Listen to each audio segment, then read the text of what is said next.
get knocked up.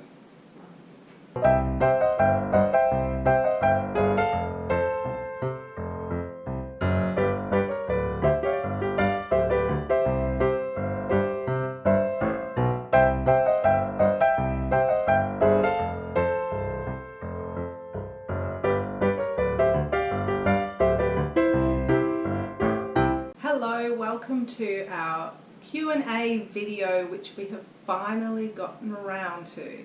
So I lost my voice for like an entire week, and then school started back and all of that sort of stuff. So this is actually like 3 weeks behind, but we got there in the end. So thank you for waiting. And this is my husband Anthony, for Hello. whoever has not met him yet. Had the honour. Yes. So there are a couple of questions that were directed to me only, so I'll get through those first and then we'll go on to more of the couple/family questions. So Nicole on Instagram messaged me and asked me this question: what advice and tips could you give a nervous first-time mum on pregnancy and birth? Get knocked up. Well, I think it's assuming someone is pregnant. I think so. Yeah. So my number one tip is enjoy it, if you can. Not everyone has that luxury.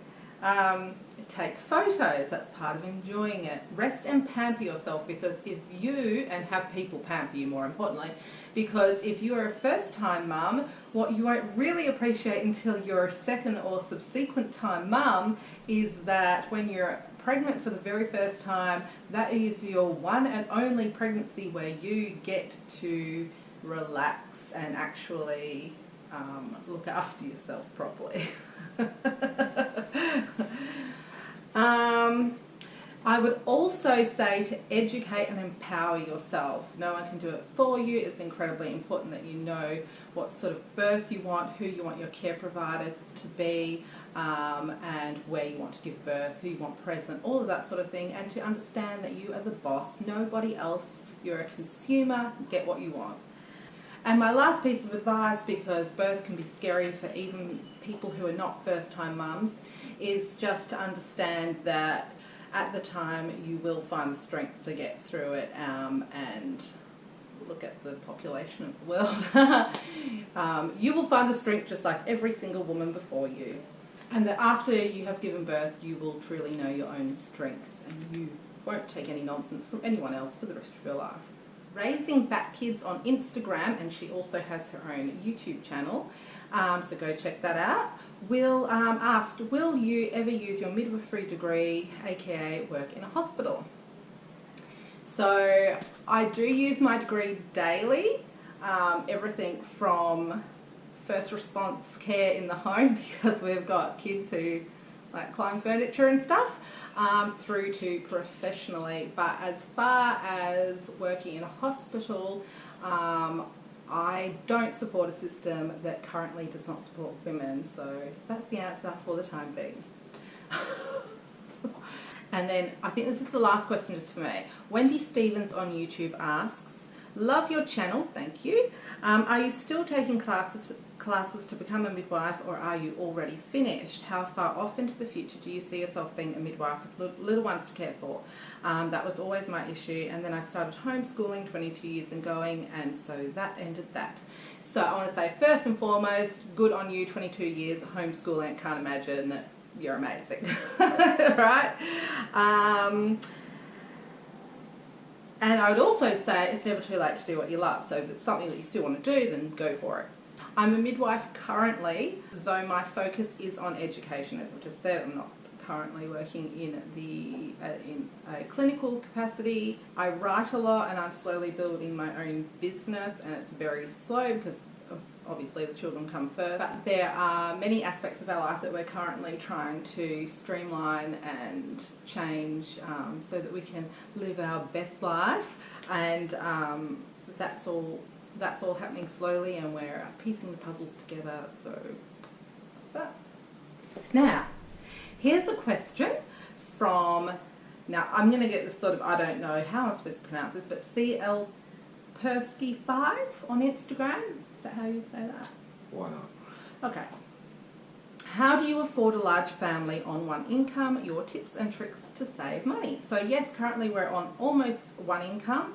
And I would say, and I want you to butt in if you've got anything to add, and also add, say, your own things. Like, I don't know if you want to do that before or after me, or just as we go. See what happens. Yeah. Okay. So we prioritise. So basically, rent, bills, petrol, schooling, and then we eat really well. So that's our priority. It's not holidays and fun new shoes. It's those things that we really need. And then we do spoil the children as much as possible on their birthday and Christmas, but we're not people to buy toys randomly throughout the year. We don't have a crazy amount of toys or anything like that in the house for the kids, and when we do buy toys, we try and make it, obviously they have things they really want, like, you know, James has always loved Transformers, not so much now, but when I was a bit younger, and that sort of thing, but we do try and focus predominantly on more educational toys and things like that, and things that are nice and sturdy and will last more than one child. And when we do go on holidays, we tend to holiday locally. It's logistically easier anyway, and also it's easier to find better deals and just, you know, drive half an hour or a couple of hours away, and you're still away from home, and you're still, yeah, in a different environment and enjoying your holiday.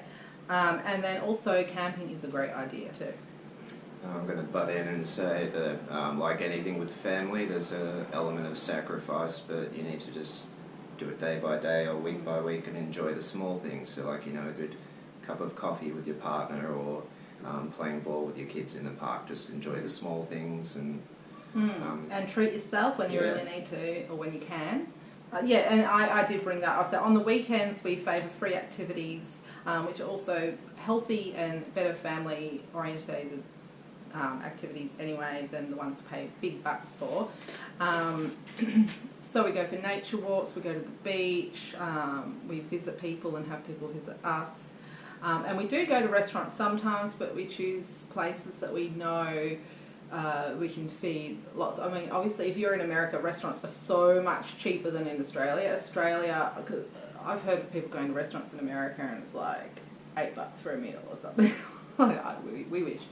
So if we go to a restaurant for a family, even if it's a really good deal, it's going to cost around, what, like 150, 170. Yeah. So we don't go very often. When we do, we really appreciate it, and it's nice. But the kids, we were getting takeaway for us as well, but we've been very good now. But we do get, the kids have pizza once a week that we order in from Domino's. We take advantage of their half price Tuesday.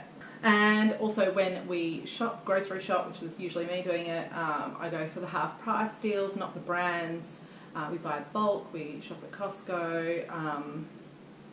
And I always focus first and foremost on nutrition, so I try and make sure we've got heaps of fruit and veggies and go from there. And, you know, if in the end I can throw in some bickies and chips, then I do. And also when I'm clothes shopping or shoe shopping, we don't really hand down shoes so much. Occasionally we've had kids who have only worn shoes a few times and then it gets handed down. But mainly, definitely clothes. I try and shop at the end of the season when there's really good sales for really good quality clothes. So we're in Australia, I'll shop at like Maya. I used to shop at Pumpkin Patch a lot. Where else do I shop? I mean, if we really need clothes in a snatch, I'll just go to Kmart or whatever. But I do try and get good quality clothes, and then like Josephine, who's the fourth girl, is currently half of her clothes probably were worn by at least Belle, which was our second daughter, if not Ava, our first. So, you know, if you get good quality clothes on sale, for a large family you save a lot of money. And things like toiletries and makeup, I will only buy whatever is half price. I'm not, we call it a brand, don't want to use a word. I'm not a brand person. I rarely use the clothes dryer. That's something I thought of, but then I don't think many people in Australia do. If it's winter, obviously a large family would, you know, we do use the clothes dryer because you need clothes. But and also I thought we do things ourselves that a lot of other people probably pay people to do. Like if we ever clean our car, it's us cleaning it. I usually cut our own hair. Like Anthony will cut his own hair, and if he needs help with the back, I'll do the back. And yeah, I'll usually cut the kids' hair. I always cut my own hair. We mow our own lawns. We plan our own parties. I know it's actually popular to have a party planner for like kids' birthdays these days. And yeah, interesting. Okay. Also, we avoid the cost of childcare, because if I was working full time and we had our children in childcare for that time, A, I'd be very sad, and B, we just couldn't afford it. I wouldn't be making enough to pay for the childcare. So that's currently how things are in Australia. Oh, and then the same person on Instagram has asked, when will you be visiting America and what state will you visit? We would visit as soon as money allows. So if you want to donate extensively to our family, please do. As for what states, when I was in America from 1990 to 1993, I lived in Virginia and New Jersey, but with the lovely summer holidays, travelled rather widely in America, so I think we'd love to go to many of the states. Many. And we did almost go to have a week in San Francisco last year when we found out we were expecting Daniel. So, I mean, he's better than San Francisco, isn't he? But that had to get pushed back. So yeah, we would love to travel. And as far as states, yeah, bring on all of them. I would love for our big family to hop in a Winnebago and just do the whole cross-country road trip, large family, big American road trip. I would be fully in for that. So yeah. Yeah, I think every state's got something going for it, and shows like Man versus Food and all of that. I mean, every state, you guys have wonderful food and other things. Such good food. We're coming for the food, guys. Yeah. But yeah, I'd love to see. I mean, if you're on the west side, I mean, obviously I love San Francisco. I've always had, a soft spot for San Francisco. But I mean, Seattle's gorgeous, so green, and then on the other, it's so green on the other side, and then in between you've got things like, because where was I saying Bill Bryson lives? New Hampshire. That seems like very ideal. And everyone's probably going, yeah, because it's New Hampshire. Also, I love your history, so your Civil War and all of that. So a lot of the southern states would be beautiful to see again. Yeah, and you lived in a very historic sort of area in Virginia too, which has been bulldozed to make a superhighway, I believe, but in Fairfax County. So yeah. And I would love to visit New Orleans, and I was in between. I love the Grand Canyon, not to drive off at like Thelma and Louise, but yeah, I reckon it'd be scary. It'd be sort of like going to the Blue Mountains, just sort of like, whoa, everything's so beautiful. Yeah. The sky, imagine the sky from that area. So I'll answer this because it's directed towards me. Is your husband, this is by the same individual, is your husband a big help with the kids and the house when he's home? So my answer to that is that he's not a help. He's a partner. So we both get up, we work very hard doing whatever needs to be done, and then in the evenings we spend time together. And lastly, what religious denomination are you? Alright, well, I grew up in the Assemblies of God, which I don't know if that's in America or not, but it's a Pentecostal type church, so that's my background. And as an adult, I've spent quite some time in both Anglican and Catholic churches, so broadly, very broad Christian background myself. And I would say my religion is like music. I don't have a religion. And so as far as our children go, we're just bringing them up to be good people, as everyone innately is. Bringing them up to think freely and create, and not have any potential restrictions that certain organised religions may place on them. We encourage spirituality, but I believe that that's very personal and individualistic. And we respect and appreciate all people from all religions or no religion, and we expect the same respect in return. And I think people should be judged on how kind they are and on their intent. So. Yeah, I don't criticise anyone, so it's just, we take people as they come. That's pretty much it. Yeah. So yeah, I've had the question when people have found out that we have a large family. I have had a couple of times, "Are you Catholic?" And I've answered, "No, we just actually wanted them." And then CL Persky 5, same individual, lastly wrote on Instagram, more is a rhetorical question. I'm sure it's not always easy to find the time to film, but I appreciate when you do. So I just wanted to say thank you, and that filming isn't so much the issue, it is editing. So there are certain videos that have been so messy to edit that I have spent literally like 1 hour per minute of film. So that is what YouTube can sometimes be like, but it is lots of fun. Vegemite Girl 1971 on Instagram wrote, "How did you and Anthony meet?" Alright, well, I think Liana said her religion is music a few minutes back, so Liana and I met technically on a internet chat site about 1960s music. So, we're just talking about music and general stuff like that. And I was living in Sydney doing my university degree at the time, and I got a text message from her saying that would I like to meet up. So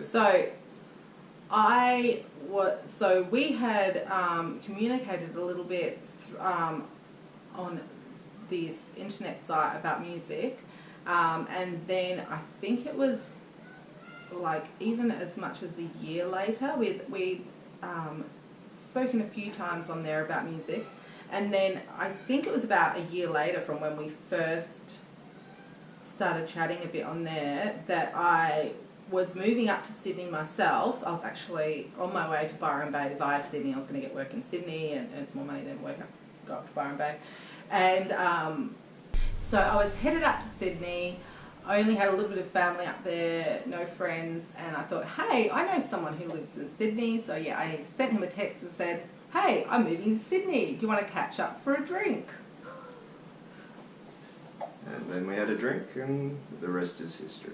Yeah, we lived on complete opposite sides of Sydney. I lived in the north and Anthony lived in the south, and on the weekends, so he was at uni and I was working, and then on the weekends we would catch up in the city and we would spend hours talking and dancing and that sort of thing. So and then Vegemite Girl also wrote, I think this was a really good idea.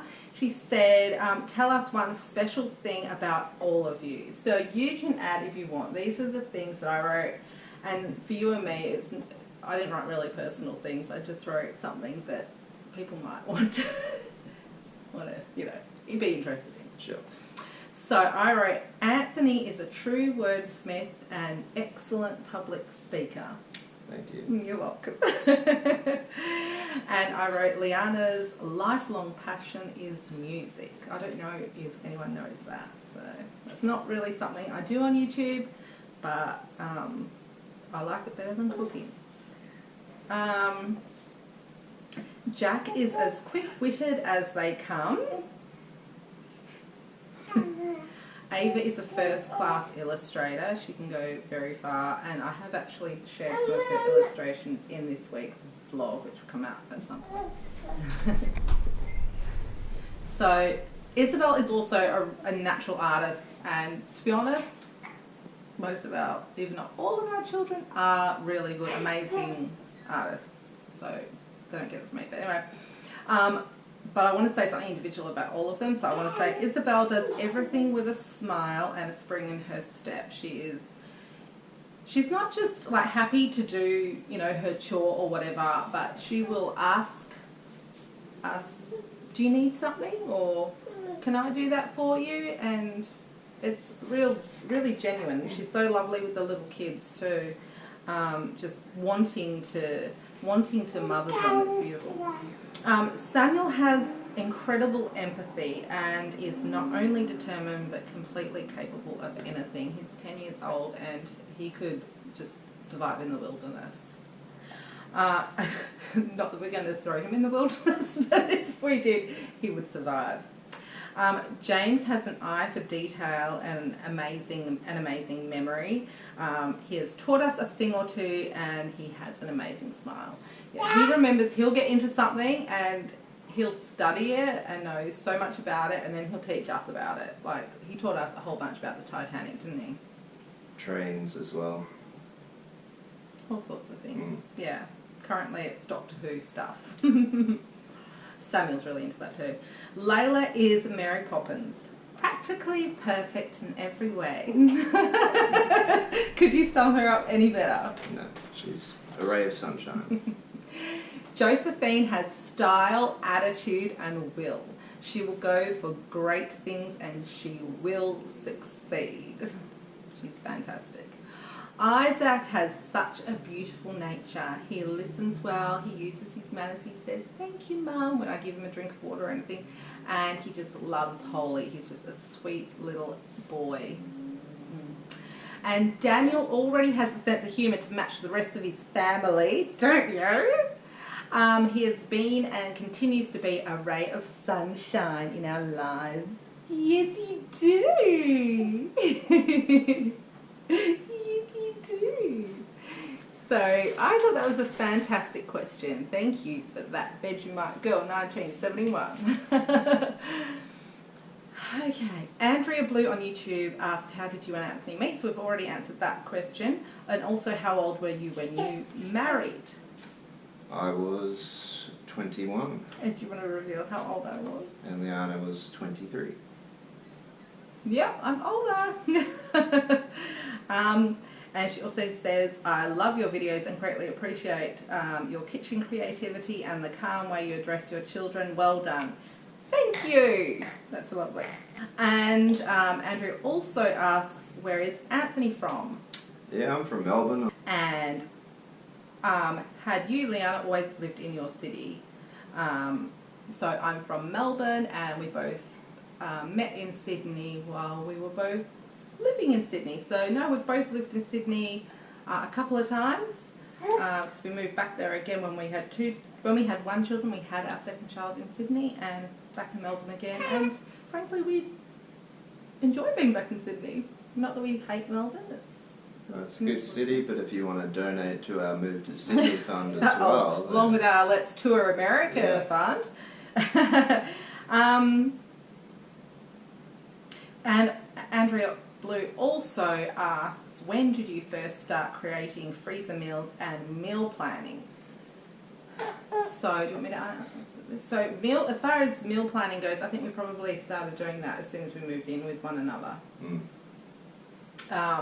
Because we would shop together and we had our regular things, probably more so than we do with kids. Like, usually when people have kids, they start to get into like a cyclical, it's both correct, isn't it? Sort of routine with their meals. But I think we did that more when we were first together just because, you know, it was easier.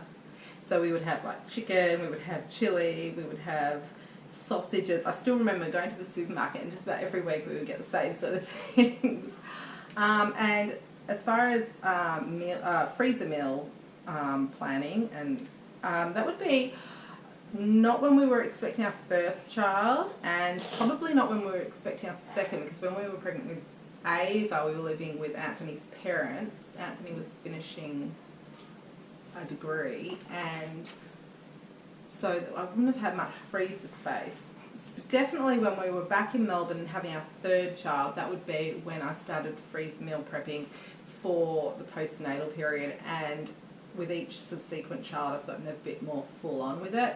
And then also when I was a uni student, which was over like how many children, 3 children or something, I would definitely also freezer meal prep for really busy times, like when I had to work full time in clinical practice and that sort of thing.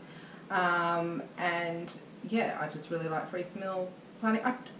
it's stressful at the time while you're doing it, for sure, but then it's so worth it, especially postnatally, isn't it? Because Anthony can just chuck something, because we're both so busy, it's such an adjustment.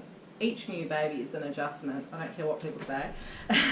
So it's really handy to know that at least that's one thing we don't have to think about. And I'd say as well that although I can cook, not as well as Liana can, but if we've just had a baby and I'm preparing dinners, it's a lot easier to put something in the oven or the slow cooker, because if you're the husband or the father and you've got a new baby, well, you may not be waking up during the night to feed the baby, but you're still waking up in the night to hear your partner feed the baby. So it's an exhausting time. And we have babies close enough together that you're often getting up for the toddler while I'm getting up for the baby. That's right. And then Cameron Grant on YouTube asks, what made you decide to have a large family? Shall I start, or do you want to start? Well, I'll just say it's I wouldn't say it was really a decision as such. It's how life has gone, and yes, there's no religious or other reason for having so many kids, but we've been blessed with fertility, which is a wonderful thing, and every new one of these is special in their own way. And for instance, he can make really good pig noises. And I couldn't imagine... And he can clap. Yeah, there you go. So that's two good things about Daniel. I couldn't imagine life without any one of them. So they're all special, and it's great to have been, the person who brought them into the world. Oh, you're a show-off. Yeah, look, I think a large family chose us, so same thing. Certainly haven't left it up to God. We have actually, even though we've got all these children in 14 years, we actually have purposely spaced them apart. I think if we had just left it up to God, we'd probably have 12 children or so. Our children, there's no one, our smallest gap is 18 months, so that's worked out quite well. And so I feel sort of like a biological pull to giving this gorgeous life to other beings and nurturing them into, finding their own path and all that sort of thing. And because I often say to Daniel, you are so lucky. Not many people get the opportunity to be a ninth child. So that pretty much sums it up for me. I just can't imagine him not being here, and so it sort of, to me, seems wrong if I had not allowed him to be here, if that makes any sense. It just feels good to me, it feels right to me to give these babies life, and we've been so lucky, all of them have been so healthy. As Anthony said, we're being blessed with fertility and good health. Those Christians of you out there, blessed is the man whose quiver is full, so there you go. And some days you certainly have to remind yourself of that. Yes, that's right. Lisa Dawn Jennings on YouTube wrote, did you ever have anxiety? So this is more towards me, I think. So, this is a different one I'm thinking about. Lisa Dawn Jennings on YouTube wrote, did you ever have anxiety over having more kids? I come from a big family and love that, but only have one kid, a toddler boy, right now. I'm terrified to have another one. I don't know I don't know that I could handle being pregnant. I was so sick, and having a highly energetic toddler. Also, I love your channel. Thank you. Your family is adorable, and you seem like such a great mum. Love from Washington State. Thank you so much. That's really lovely. And aren't all my viewers so beautiful? They're beautiful people. I'm so lucky. I've only had the rare, interesting person, and that's been block. So my response is yes. I have had anxiety with every single time I found out I'm expecting again. I've had anxiety, and I've also had joy, and it's been a mixture, and that's totally natural. Anxiety over pregnancy and logistics and giving birth and all of that, and that's all normal. And I can certainly understand women who experience bad morning sickness or really difficult pregnancies, not wanting to go through it again. That's totally valid. But anxiety just itself is all part of the journey. But I would say that if your anxiety is stopping you from doing something that you really want to do, then you might want to explore that further. Yeah, and as a partner, I'd say that there's been times I've been anxious as well, you know, being the single income earner, but, you know, there are up times and down times, but then you end up with one of these, so it works out in the end. Yeah. Mama Duck Plus 6, that's cute, on Instagram wrote, did you always want a big family, or was that something that just happened? So that, first of all, that reminds me of Homer Simpson saying, responding to someone who talked about planning a family, and he's planning to have children, and he said, planning to have children? Children just happen. But at age 19 and 21, Anthony and I wanted 1 child and 4 children respectively.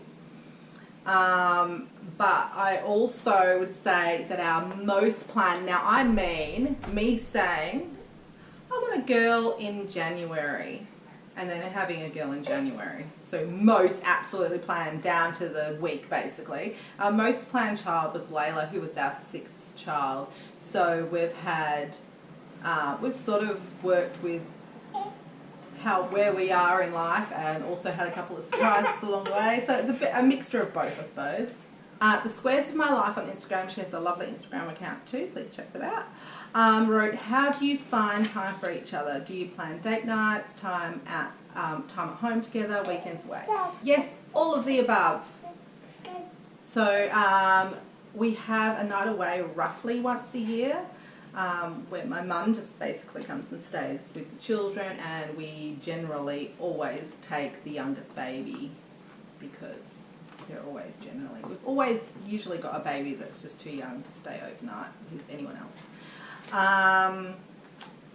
And date nights we try to get in every few months, but we're currently trying to sort out how we might do that monthly. And then as far as time together at home, we do that every single day. So we have a routine of every day when Anthony gets home from work, we sit down, we have a coffee together and we chat. And then we share very similar interests with certain hobbies and movies and that sort of thing. So in the evening, that's our time, and we hang out in here a lot because it's a huge space.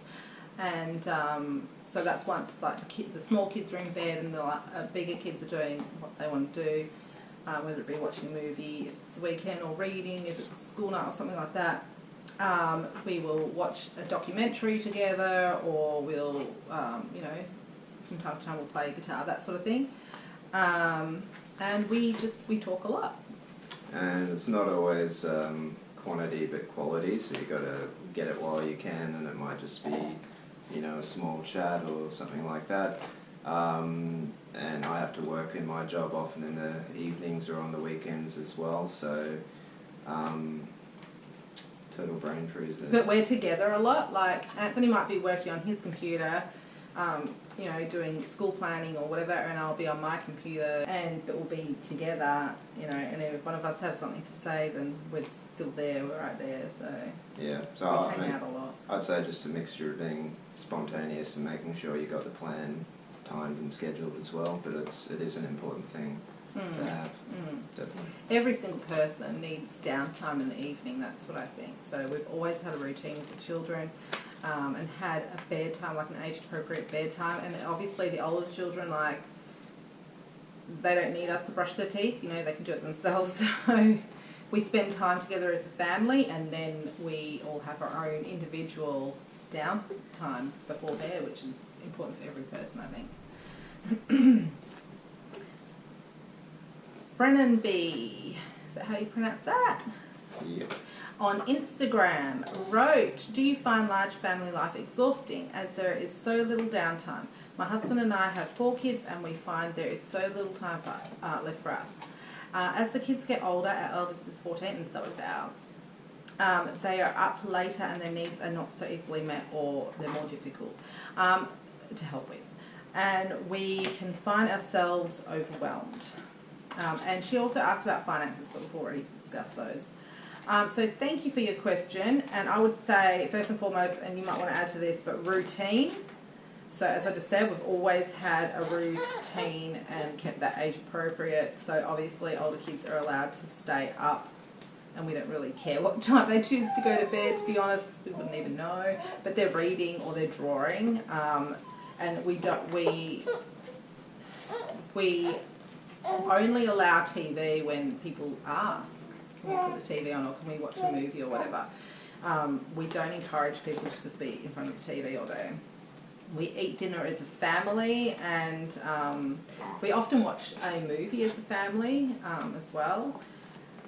And even as the kids get older, like we've got a couple of teenagers now, we still force them. I don't even know if we're forcing them really. They enjoy it, and I think every teenager does still, whether they admit it or not. They want that security of doing everything, not everything necessarily, but things with their family and having that constant,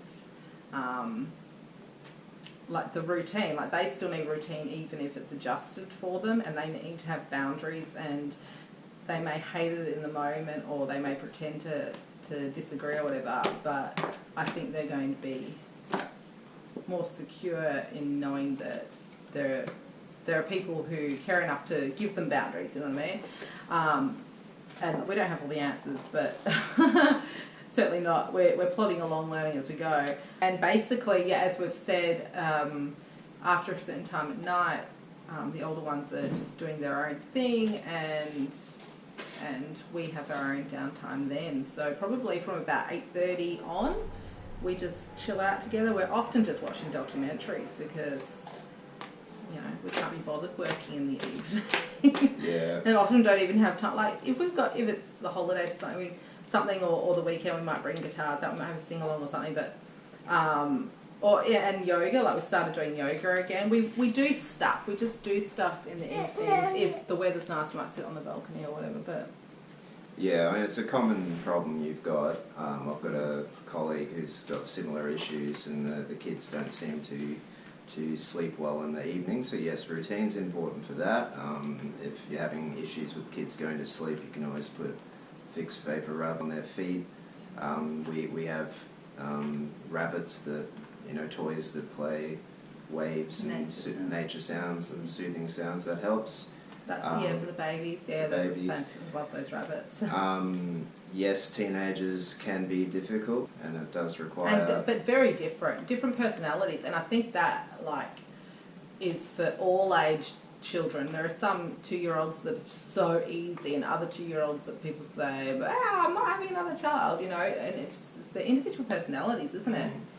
But yeah, so be spontaneous though. As I said, it doesn't matter how long the time is, you have to get that. And even with your teenage kids, it should be possible to have time every day, and whatever that is. It might just be a walk or a conversation, but you need to have that time every day so that you're strong as a couple, and then you'll feel refreshed and happier. So best of luck. Yeah, and also teenagers can be more difficult in some ways, but I think they're so much easier in others. Like I love taking my old children, just even if it's just grocery shopping, they ask if they can come with me, and they're a great help. Number one, they push the trolley and load stuff and everything, but also we chat and we laugh and we have good, it's a bonding time. It's really simple, but it's a time where you're in the car together, you're walking around the shops together, and you chat about stuff. And I think teenagers need more verbal communication. Little ones need more just hands-on interaction and everything. But yeah, you do what you can, and you take each day as it goes. And sometimes you just have to remind yourself that this too shall pass, and just hold on to just trust that difficult moments and difficult days, they do fade away, and the next day is always a brand new day. Can you introduce that next time whenever you say that as the doctor said of the kidney stone, this too shall pass? Sophie Lena on YouTube asked, any more babies in future? I knew someone was going to ask it, right? Not currently, but yet again, like everything else, we don't write a plan and it's set in stone. So I'm not thinking about it at the moment, but we'll see how things go in the future after you've all donated to our American fund. And I have a 10th baby fund. Yeah, so there you go. Donna Jensen 87 on Instagram wrote, and this is the last question.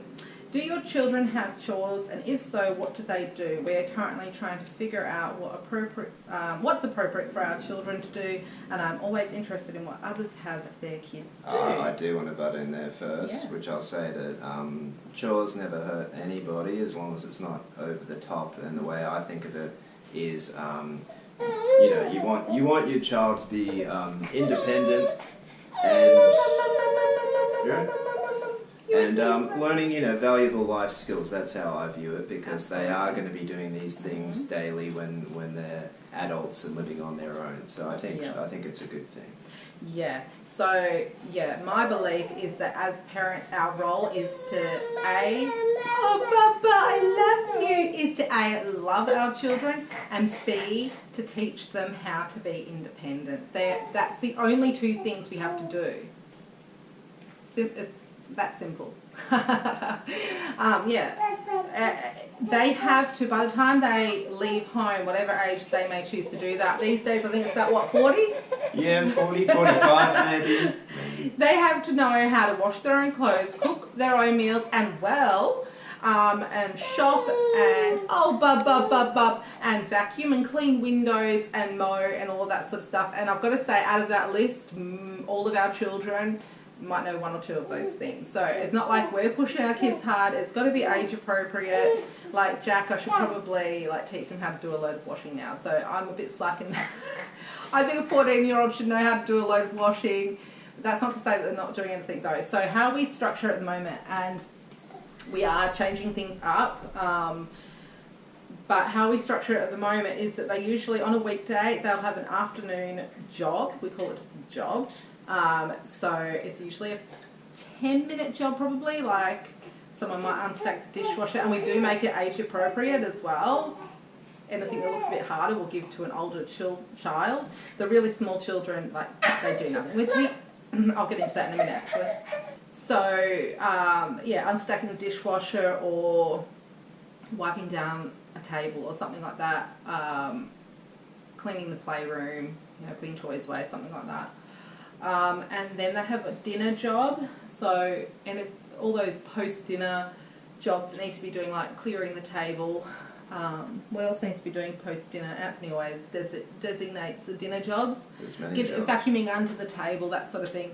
They all just get one of those. That's like a 5-minute job. And then on top of that, they're expected to keep their rooms clean. We wish. No, the girls keep their room clean, the big girls.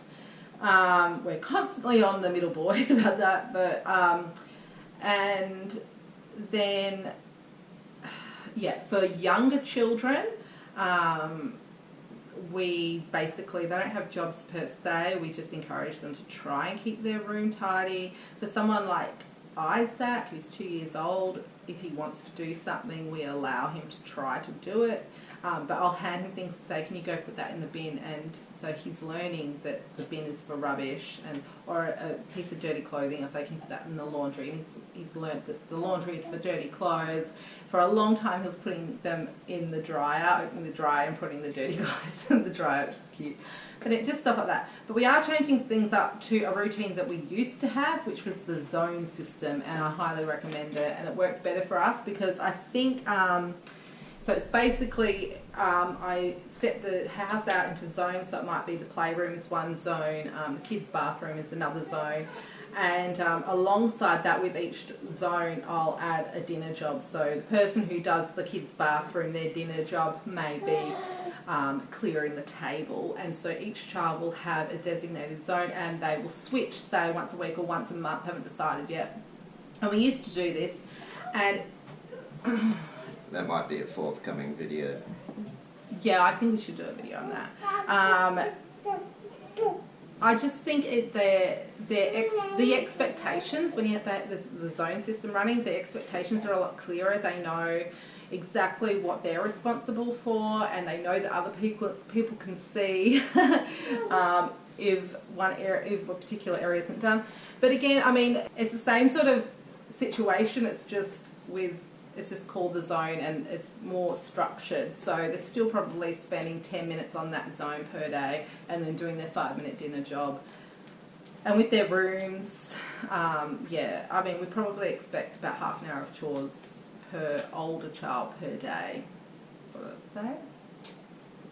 Yeah, we're not, like, as far as a large family goes, there are more people, but there are more people to get the house clean too. I don't think there's more work. I think that technically there's probably less work for the kids of a large family to do. I'd also say they see how much we do around the house, so they're happy to chip in as well. And I would also say that with everything I've said, I'd just like to point out that every single one of our children are incredibly creative, which is fantastic in a way. Their creativity will be a very good thing one day, and we can't really complain that much because they get it from us. We were both like that as kids too, so. Thank you all for your questions, and if there's anything we haven't answered, then feel free to ask some more. Yeah, if that brought up any further questions, leave them in the comments. And I'm also happy to answer questions about YouTube or about, I don't know, wacky things like what's our favourite colour or whatever. So if you've got further questions, we can do another Q&A video. We're happy to do that. But thank you so much for your questions. Really appreciate it. Thank you so much for being patient and waiting for this video to come out. Take care. See you later. See you later. By the way, it's 38 degrees Celsius today. We are sitting here just melting.